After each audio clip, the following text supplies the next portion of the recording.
Okay, let's continue on talking about asymptotes. And we've already done some work with asymptotes, specifically vertical asymptotes. We should know just from previous courses that an asymptote is a line that a graph approaches but never touches. And these vertical asymptotes, these are our discontinuities. I use the word singularity here. That should sound familiar from Algebra 2, but that's the same thing as saying it's a discontinuity, okay? And so we've been looking at vertical asymptotes as opposed to holes over the last couple of days. But we know how to find these, right? We make our denominator equal 0 and we solve.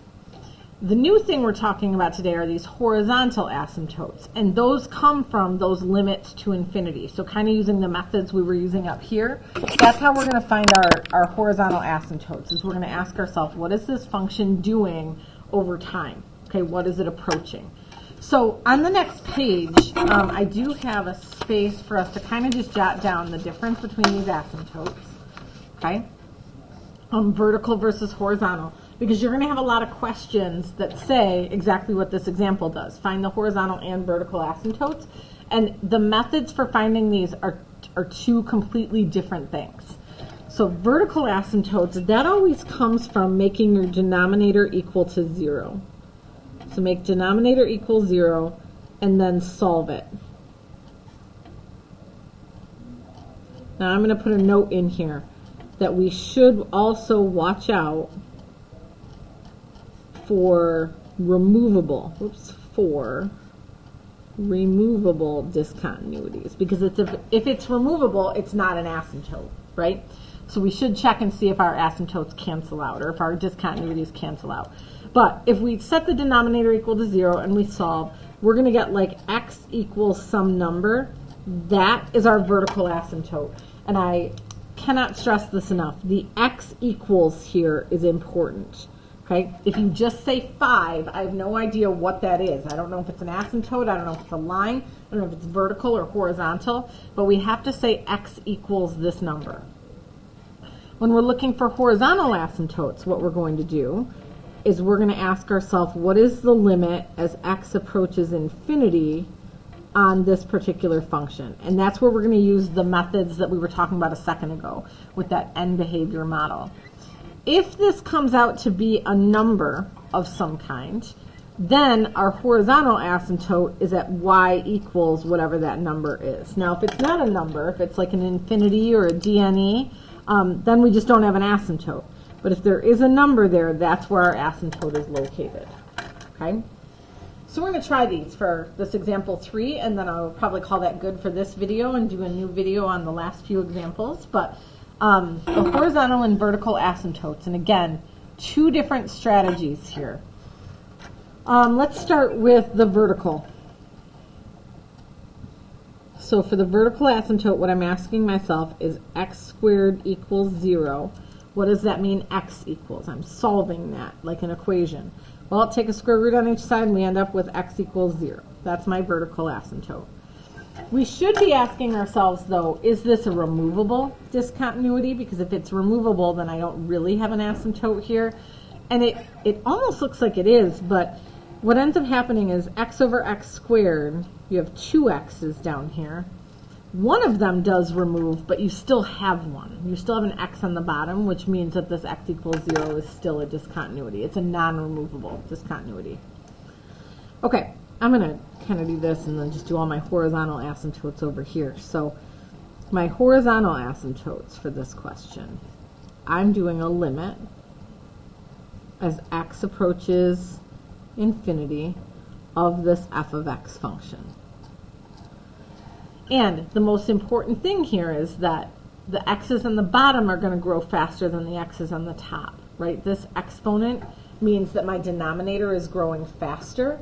Anytime your denominator is growing faster, your overall function value is approaching 0. Okay, it's shrinking until it hits. It's never actually going to hit 0, but it's going to continue to shrink and approach 0. So that means that my asymptote is at y equals 0. And same deal, that y equals is really important here.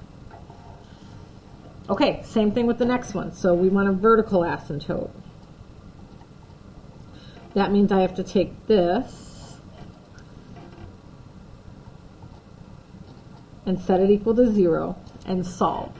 I would also ask myself if I can factor this to cancel out with the x plus 3. You can try it, but you can't. Okay? So let's solve. I'm going to subtract the 8 from the other side and divide by the 2, so I'm left with this. X cubed equals negative 4. And then I would take a cube root. You might pause for a second and just ask yourself, can I do a cube root of negative 4? But I promise you can. You can do cube roots. You can do odd roots of negative numbers. So it's a really messy number, though, so I'm just going to leave this as the cube root of negative 4. But that's where my vertical asymptote is located. Let's do horizontal. So for my horizontal asymptote, what is the limit as x approaches infinity of this function? And that's where I'm going to say I don't care about the plus 3, I don't care about the 8. I care about what the x's are doing. And I mean, I could get one x to cancel, but I'm still going to have x's living in the denominator, which means just like up here, if my x's are what's growing, then my denominator is growing and my function value is shrinking toward 0. So once again, I have a horizontal asymptote at 0. We get lots of 0 asymptotes. We get lots of 0 lines for these functions. Not always, but 0 is a very common answer. Okay, last one. So for my vertical, the question I'm really asking myself is, how does this equal 0? And suppose you did not have a calculator to solve this, like no quadratic formula, I would probably factor it. So x plus 5, x minus 2. So I end up with x equals negative 5 and x equals positive 2. Now, I should make sure that these are not removable, okay? And so there's kind of two options here, actually. We could just factor the top, okay, and see if any of those factors cancel with either of these. We could also, since we already have these answers, we could just see if either one of these gives us a 0 up on the top. Like we could plug them in for x and see if they give us a 0 on the top. That might be harder if you were without a calculator. Like without a calculator, I'd probably just factor it. But if you ended up with a 0 on the top, that would tell you that that's a removable discontinuity. I don't have a calculator handy, so I am just going to factor. This becomes x times x squared plus 4x minus 12. Okay, and so then what can I use here? Maybe a 6 and a 2. So x times x plus 6 times x minus 2. I think that works. 6 minus 2 is 4.